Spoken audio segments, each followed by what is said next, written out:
Kayla Estrada abay the beast mode dahil sa mga balitang kumakalat at video nila ni Daniel Padilla. Ang lahat ng yan sa huling mga araw na muling umigting ang chika at kilig ng showbiz publiko matapos muling masilayan ng aktor na si Daniel Padilla at si Kayla Estrada na magkasama sa El Nido, Palawan. Isang bakasyong nag-viral at agad na nagpasiklab ng diskusyon sa social media at sa showbiz news columns. Ang Bandera Inquirer ay nagulat na ang dalaway spotted together sa El Nido, Palawan na naging dahilan para maging muling umalon ang mga haka-haka na may mas seryoso na ang kanilang relasyon kaysa noon. Ito ay hindi lamang simpleng sightings dahil maraming fans ang mabilis na nagpuna sa kanilang body language, chemistry at kung paanong tila komportable ang dalawa sa bawat isa habang magkasama sa beach destination. Maraming ring netizen at showbiz watchers ang nagpost ng mga larawan at video mula mismo sa lugar kung saan si Daniel ay nakitang tumutulong kay Kayla na nag-a-apply ng sunscreen. Isang banal na PDA moment na agad ang nagtrend at nagpadagdag pa ng espekulasyon. So si Daniel Padilla na kilala rin bilang Supreme Idol ay isa sa pinakasikat na artista sa Pilipinas. Matapos siyang bahagi ng industriya ng pelikulang telebisyon at siya ay naging bahagi ng iconic na love team na Katniel kasama si Catherine Bernardo. Ang tambalang Katniel ay nagtagal ng halos isang dekada bago opisyal na naghiwalay sina Daniel at Catherine noong 2023 matapos ang 11 taong relasyon. Simula noon, binigyan ni Daniel ng pahiwatig ang publiko na bukas siya sa posibilidad ng bagong kabanata ng kanyang buhay, pag-ibig at hindi niya itinatanggi na bahagi ito ng kanyang plano sa hinaharap. So dahil po mga spotted nga itong dalawang ito, meron po mga nag-circulate na mga statement itong si Miss Kayla. Just hoping we can respect private moments too. Kayla Estrada react to circulating video of her doon po sa kanilang doon po sa El Nido, Palawan kung saan nakikita nga or meron po kasing netizen doon or bakasyonista doon po sa El Nido, Palawan kung saan ay binidyohan no yung private moments nitong si Mr. Daniel Padilla at Kayla Estrada na inutusan ni Kayla itong si Mr. Daniel na lagyan siya ng sunscreen sa likod. So dahil po dyan, yan po ngayon ay nagba-viral. Marami syempreng kinikilig no, syempre public sightings yan eh. So talagang marami pong mga fans na talaga namang natutuwa at kinikilig sa kanila pong moments na yan. Pero hindi si Kayla Estrada. Sabi, according to Miss Kayla, dapat daw ay igalang no ng mga netizen no. Nagpapasalamat daw siya, grateful siya sa pagmamahal na ibinibigay sa kanila ng mga publiko, pero sana raw ay bigyan daw ng respeto yung kanilang bakasyon. No, bigyan ng respeto yung kanila pong ito pong kanilang bakasyon ano. So ang video at larawan mula sa El Nido na kumalat online ay nagpapakitang dalawa na magkasama sa beach resort na tila mas komportable at relax sa isa't isa, bagay na agad na pinansin ng mga netizen. Sa isang viral clip makikita si Daniel na tumutulong na mag-apply ng sunscreen kay Kayla habang masayang nakikipag-usapan at nag-e-enjoy sa magandang tanawin ng baybayin. Ang mga ganitong PDA moments ay agad na nagpasiklab sa social media lalo na sa X at sa TikTok kung saan maraming fans na nagkomento tungkol sa kung gaano sila bagay na magkasama pati na rin tungkol sa kanilang mga ngiti at body language. Maraming supporters ang tambalang tinatawag na Kainiel pinagsamang Kayla at Daniel ang nagpost ng positibong reaksyon na nagsabing bagay ang dalawa at masaya silang makita sila na tila masaya at magkasama. May iba naman nagsabi na kahit maganda ang chemistry, dapat igalang ang kanilang privacy at hindi basta-basta husgahan ang relasyong habang hindi pa sila mismo ang nag-a-announce. So kasabay nga nito is marami po talaga ang mga dito po yung mga nag-comment no patungkol sa isyong ito kasi parang na-beast mode nga naman dito si Miss Kayla Estrada kasi nga pribado nga naman nila yun. Although sasabihin kasi ng maraming tao na parang parang public figure sila ginawa nila yun in public. So talagang hindi natin kayang sawayan ng lahat ng tao kasi di naman pare-parehas ang breeding yan, 'di ba? So meron po dito mga usapan no dito po sa isang sa Reddit, sabi diyan, medyo mahirap pag nasa public space. Alam mo naman ang mga Pinoy pag sinita or hindi pinayagan, magpi-picture mabilis, sabihin na suplada or pangit ang ugali, which is true ha. And then may sumagot po, I hope someday na magbago ang ganitong mindset kasi kahit public figure sila, it does not mean na pati private moments is pwede nang ma-access. Like it is inevitable, pero still hoping na kahit papano matuto mga tao to respect privacy. Sabing gano'n, ano? Sumagot naman yung isa, in time may die down din yan. Bago pa lang kasi gusto ng mga taong scoop. Cloud chaser. Tapos sabi pa, applicable to sa lahat ng artista. OP, hindi lang kay Kayla, kaso lang mahirap pigilan yan, part daw yan ang pagsikat nila eh. Yes, through the rain. Kaya lang si Kayla na mention ko kasi ang dalas na lumabas ng stolen videos niya. Di ko pa rin maintindihan hanggang ngayon yung mga nangangaral about chismis sa loob ng isang chismis hub. I just said, I never posted any pics of them, so walang masama sa sinasabi ko. Totoo naman kasi, sabi niya. Hindi na nagmukhang bakasyon ng ganap, mas okay pa if magpa-picture na lang sila at wag na lang yung ganyan, lahat ng galaw record, sige record, sabi niya nun. That's impossible na celebrity shot, jumawa ng sikat na may kultong fans. Sabi niya, honesty, agree ako sa video privacy, but for me, mas bothered ako na kinuha yung as evidence to debunk the pregnancy chismis. Very saisang lang ang galawan. I hope she's ready kasi it's only going to get worse before it gets better. Mas mabuti na lang din siguro yung panay sightings nila para mabilis masawa ang public sa kanila.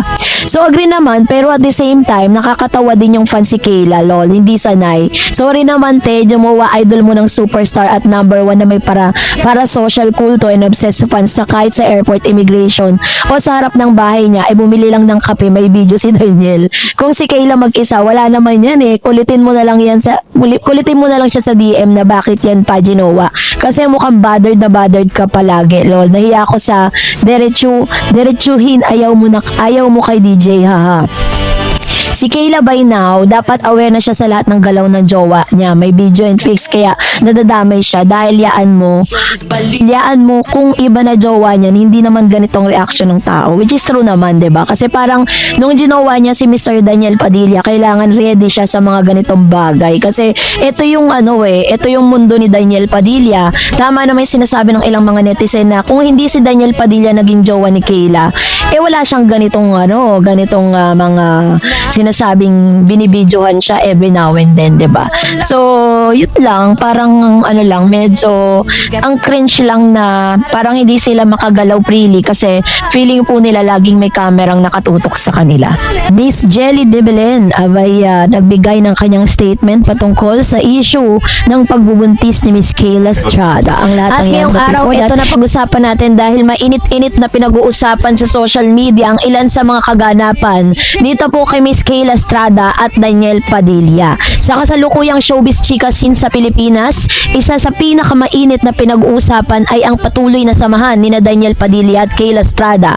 Marami ng public appearance, sightings at viral posts tungkol sa dalawa na nagbibigay ng kabi-kabila ang mga boses at reaksyon mula sa fans, netizen at pamilya ng mga aktres. Ang report na ito ay naglalayong ipakita ang kabuuan ng konteksto ng mga bagong pangyayari na lumalabas kamakailan, kasama ang usapin ng PDA sa bakasyon, ang fake abs pictures ng aktor at ang denial ng buntis issue mula kay Miss Jelly de Belen. Sa isang viral video na kumakalat sa social media, makikita di umano'y public display of affection or PDA nila Daniel Padilla at Kayla Estrada habang nagbabakasyon sa isang beach resort sa El Nido, Palawan. Ang clip ay kuha sa isang netizen at agad naging usap-usapan dahil ipinapakita dito kung paano inaalagaan ni Daniel si Kayla sa pamamagitan ng paglalagay ng sunscreen sa likod nito habang nasa bakasyon. Maraming netizen ang nagbigay ng komento sa naturang nasabing video gaya ng, wow, sobrang alaga talaga ni Daniel kay Kayla. Grabe ang pag-aalaga at pagiging protective ni DJ. Feels like endgame na ni DJ si Kayla. Hindi sila nagtatago, iba ang dating nila. Pinakita ng mga komento ng fans na marami ang nakaranas ng kilig at curiosity dahil tila mas bukas na sa publiko ang dalawa kumpara sa dati. May ilan ding netizen na nagtanong kung aware ba ang dalawa na sila'y kinukunan, isang issue na invasion of privacy na madalas lumitaw kapag nakakakuha ng mga clandestine videos o photos ng mga bystanders. Ang naturang sightings ay hindi lang basta mga larawan o maikling clips. Sa palagay ng iba, ito ay nagpapahiwatig ng mga seryosong relasyon kaysa sa isang simpleng professional friendship o pagkakaibigan. Ito rin ay lalo pang nagpainit ng usap-usapang Kainiel, tawag sa rumor tandem nila ni Daniel at Kayla. Kasabay ng mga viral sightings ay may kumakalat na image na di umano'y nagpapakita kay Daniel Padilla na naka-topless at may makikitang abs habang kasama si Kayla sa El Nido. Ang larawan ay naging viral sa X, Reddit at iba pang social media platform at agad pinuna ng ilang fans dahil sa allegedly sexy post ni Daniel. Ngunit ayon sa ulat ng Abante News, ang nasabing pictures ay peke. Peke pala mga batikang fans agad ang nakapansin ng mga larawan ay hindi tumutugba sa totoong itsura ni Daniel, lalo na ang buhok, shades at iba pang chemical details ng mukha at katawan. Ito ay nagdulot ng mabilisang pag-report at pagtanggal ng post sa ilang platform dahil pinaniniwalaang marami ang nag-flag sa larawan bilang fake. Ang paglitaw ng ganitong maling larawan ay isang halimbawa kung paano mabilis na kumalat ang mga fake news o manipulated content sa social platform, lalo na kung may celebrity sangkot at may heated chika moments. Ang ganitong mga peking larawan ay maaaring magdulot ng maling impresyon sa publiko, kaya mahalaga para sa mga fans at netizen na maging mapanuri sa mga viral images sa ganito ang itsura. Kasabay nga nito ay nagte-trending din ngayon ng ilan sa mga interview na lumabas with Miss Jelly de Belen na tiyahin itong si Miss Kayla Estrada, dahil tila baga nagulat habang umiinit ang usapan tungkol sa relasyon ni na Daniel at Kayla. Lumabas din kamakailan ng ilan sa mga blind items na kumakalat na di umano ay may isang aktres na nabuntis at ito raw ay naging dahilan para hindi muna matuloy ang ilang proyekto. Isa sa pinakahihinalaan ay si Kayla Estrada. Gaya ng inulat ng Abante at iba pang entertainment sources, maraming fans at netizen ang nag-associate na iniinom na alcoholic drink ni Kayla sa El Nido video bilang isang ebidensya na hindi buntis ang aktres dahil siya ay nakitang umiinom ng daiquiri kasama ang mga kaibigan ni Daniel mismo. Sa kasunod na bahagi ng balita, na corner si Jelly de Belen na kilala bilang isang season actress at nakatatandang kapatid ni Miss Janice de Belen, ina ni Kayla, upang magbigay ng reaksyon sa nasabing pregnancy rumor. Agad niyang sinabi, "What? Hindi yan, hindi totoo yan," at mariing tinanggihan ng chismis. Anya kung totoo man yan, tiyak na tatawag agad sa kanya si Janice de Belen para sabihin ang balita. Sa halip na sa unay magtanong ng ganyan, ipiniliwanag din niya na ang mga ganitong blind item at usap-usapan sa showbiz ay kadalasang toxic at hindi dapat agad pinaniniwalaan ng walang matibay na ebidensya. Ang pagkakadenial ni Jelly ay isang malinaw na pahayag na hindi siya sang-ayon sa nakakalat na chismis at gusto niyang maging patas sa kanyang pamangkin at kay Daniel. Ito rin ay isang hakbang na suportahan ang Kayla, ang hindi hayaang pamamayan, ang hindi kumpirmadong balita, ang imahe ng kanyang pamilya. Ang pagsasama-sama ng mga viral video, sightings at peking larawan ay nagdulot ng malakas na debate sa social media sa mga fanbase sila Daniel Kayla, lalo na mga supporters ng dating tambalang Katniel, Daniel Padilla at Catherine Bernardo. Marami pa rin kasi ang mixed reaction at opinion tungkol sa kung ano ang ibig sabihin ng mga bagong itsura ng aktor na tila mas maluwag sa pakikipag-usap tungkol sa kanyang love life. Marami ang nag-post ng positive reaction at public display ni Daniel kay Kayla. Marami nagsabing masaya silang makita ang aktor na tila alagang-alaga kay Kayla at hindi nahihiya na ipakita ang kanilang closeness. Ipinakita rito ang kahalaga ng emotional connection at relatability sa eyes of the fans, lalo na kung ito ay tila natural at genuine. Dahil sa dati ng pagkakahiwala ni Daniel at Catherine ay may ilang netizen, lalo na sa mga matinding fans ng Katniel, na talagang hindi na kontento sa mga bagong sightings at speculation. May mga comments na puno ng pambabash at hindi magandang salita na naging isa sa mga dahilan kung bakit pansamantalang dine-activate o na-set private ang social media accounts ni Kayla. Ang ganitong klase ng reaksyon ng mula sa netizen ay nagpapakita kung gaano kalalim at intense ang epekto ng social media sa buhay at imahe ng mga artistang nasa showbiz, na minsan ay mas malaki pa kaysa aktwal nilang ginagawa o sinasabi. So sa kabuuan ng balitang ito ay tinatanggi netong si Miss Jelly de Belen ang usapin patungkol po sa pagbubuntis ni Miss Kayla Estrada. So hindi po siya naniniwala na totoo ang mga balitang ito dahil lahat po yan ay lumalabas na fake news. So kay Sir Daniel Padilla, abay hindi pumayag na gawin ito kay Miss Catherine Bernardo. Aba, Miss Carla Estrada, totoo nga bang hindi? sampalataya or hindi po siya pabor kay Miss Kayla Estrada. At ngayong araw pinag-uusapan po online kasi matapos nga na mag-trending ang ilan sa mga ganap ni Mr. Daniel Padilla dahil po sa pagkakaspatid nila at sabay-sabay at sunod-sunod na mga pag-amin na ginagawa ni Daniel towards Miss Kayla Estrada. So dahil dito, ang dami pong nag-speculate na si Mr. Daniel Padilla ay tuluyan na raw di umano na binura ang mga photos, videos at memories nila ni Miss Catherine Bernardo sa kanyang IG account.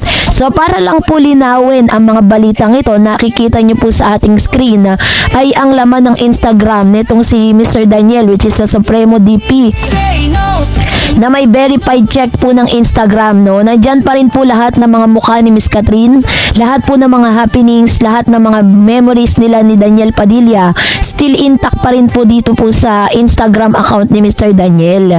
Hindi pa rin niya binubura. Nakikita ko pa rin nga na nakatag pa nga si Miss Catherine Bernardo sa mga dati niyang post. At hinahart pa ni Catherine yung mga post ni Daniel Padilla noon na sila po ay magjowa. So which means hindi po totoo yung mga bali-balita sa mga platform na tuluyan ng binasura nitong si Daniel Padilla, si Catherine Bernardo, na tuluyan niya ng binura ang mga alaala nila sa Instagram. Kasi intact na intact pa rin lahat po yan nandyan pa rin. At kung bibisitahin niyo po yung IG account niya, medyo kakalungkot lang kasi sa mga recent photos niya, iba na po yung mga nakikita natin. Ngayon, kung dati puro si Catherine ang post niya, yung mga niya, 'di ba? Yung mga endorsement niya. Pero ngayon iba na po talaga. And then of course, syempre, para rin po makasiguro tayo, check din natin kung naka-follow pa ba ito pong si Daniel Padilla kay Catherine. At ito siya, naka-follow pa rin siya si Miss Catherine Bernardo or si Mr. Daniel Padilla kay Catherine, pero naka-unfollow pa rin si Catherine dito kay Daniel. So hindi po totoo yung mga bali-balita na lumalabas ngayon sa social media na tuluyan na nga na binura na ni Mr. Daniel lahat ng alaala niya kay Miss Catherine Bernardo. Lahat po yun ay isa lamang malaking espekulasyon, So walang katotohanan sa mga balita na yon. Dahil hanggang ngayon ay tsaka alam nyo, naisip ko, what's the point of erasing all the photos and videos, 'di ba? At ngayon pakinggan natin itong si Miss Carla Estrada sa kung ano naman ang kanyang palagay para kay Kayla. So panoorin natin 'to. Diba? And hayaan natin kung ano nakikita natin, masaya naman tayo pare-pareho, diba? And I think it's about time na mag-matured na tayo sa ganitong mga sitwasyon, And ako, ang stand ko hanggang ngayon, hindi magagaling sa akin ang mga salita. But kung ano yung nakikita ko sa anak ko na masaya siya, masaya na rin ako bilang nanay niya. Masaya siya? I can see that he's very happy. Okay. Yes. Nakita mo na ba si Kayla? Yes. Kamusta? Okay. Matagal ko na namimit si Kayla because we're very close. Me and Ate Janice are friends. Also, John, the dad, So, maliit lang naman yung industriya namin. So, ako naman, wala naman akong laging masamang tinapay sa mga tao. Kwento ka sa akin ni Janice, nag-invite ka birthday mo, kasi puntahan. Before pa to. Kaya kilala na ni Janice si Daniel. Oh, yes. Kasi matagal na kami magkakaibigan talaga. Are you happy that finally DJ has moved on? Found you lang. Siya na yun. Inuhuli lang. Ikaw naman. Wala. Are you happy? Mabuti siya yun. Oo, ito naman, inuhuli lang kita na kami, madulas ka. Diba? Kasi it's a brand new year, 2026. Yes. Let's wait for them. Darating tayo sa araw na yan na sila na ang bahala. Umpisahan kung ano yung dapat. Ngayon kung gusto nilang mas ganito lang. I saw a nice family photo ng Christmas. Yeah, that's Noche Buena. Noche Buena. Because syempre kailangan natin siguraduhin, diba, na buo yung family magkasama. Right. Yan lang naman yung ang napansin ko, parang kumonti ka. Ako din napakonti. Actually, kumalma kayo. Kumalma. Kasi parang tumatanda lahat, nagpapamilya lahat. Okay. So, parang lahat excited ng gusto lang nila na, kasama ko yung pamilya ko. Right. May pamilya na ako, so pwedeng kami naman yung mag-Noche Buena. So, medyo may konti akong sa thanks doon. But sabi ni Daniel, basta kompleto kami, well, of course, minus Carmela because nasa loob siya ng PBB. That's right. So, medyo masaya, pero meron kang may missing puzzle. Na-miss niyo siya, for sure. Super miss. Dahil first time to, sobrang miss namin. Ang dami yung first time. Hayaan na natin. According to Miss Carla Estrada, yan ang ilan sa mga huling salitang sinabi ni Carla sa kanyang recent interview with Mr. MJ Felipe, kung saan pinakita din ng pamilya ni Mr. Daniel Padilla na sobrang suportado nila itong si Daniel dahil finalo po siya ng lahat ng mga kapamilya ni Daniel. ito po yung nagpapakita ng matinding suporta mula sa pamilya ni Daniel Padilla, no? So, base po dun po sa mga balita na parang sinasabi kasi ng ilan na hindi raw nila makita yung pagtanggap nitong si Miss Carla Estrada katulad ng pagtanggap nito, no, dito po kay Miss Catherine Bernardo during the time na sila'y magjowa pa. Sabi dyan, actress Carla Estrada said that it's not her story to tell whether her son Daniel Padilla and actress Kyla Estrada are now in a relationship. In her interview with TV Patrol, Carla said Daniel and Kayla are at the right age to make their own decision, which is tama naman. Sabi dyan, nasa edad na kasi sila eh. Manggaling na lang sa kanila, hindi naman na ako para manguna, sabi ni Miss Carla Estrada, no? Hayaan na natin kung anong nakikita nating masaya naman tayo pare-pareho, she added. Carla said that she's happy for her son Daniel. I think it's about time na mag-mature na tayo sa ganitong mga sitwasyon. Kung anong nakikita ko sa anak ko na masaya, masaya na rin ako bilang nanay niya, she said. The actress also said that she already met Kayla because of her parents, actor Janice Tibelen and Jan Estrada. She and Jan are not related. Yes, matagal ko nang nami-meet si Kayla because we're close. Me and Ate Janice are friends. Also Jan, sabi niya. So which means na kung pagbabasihan po natin yung relationship at kung pagbabasihan natin yung magiging approval ng pamilya ni Daniel at ni Kayla Estrada, mukhang wala naman tayong nakikitang any problem, no? Dahil according to Miss Carla Estrada, ayaw niya po na pakialaman pa kung ano man po yung desisyon nitong si Mr. Daniel Padilla para sa kanyang buhay. Tama naman eh, nasa tamang edad na po si Daniel, no? Kaya naman bigay na natin to lahat sa kanya. So that's it for today. For more videos and updates, please don't forget to like and subscribe, and please don't forget to follow my Facebook page, Dareds TV and Dareds channel. God bless everyone.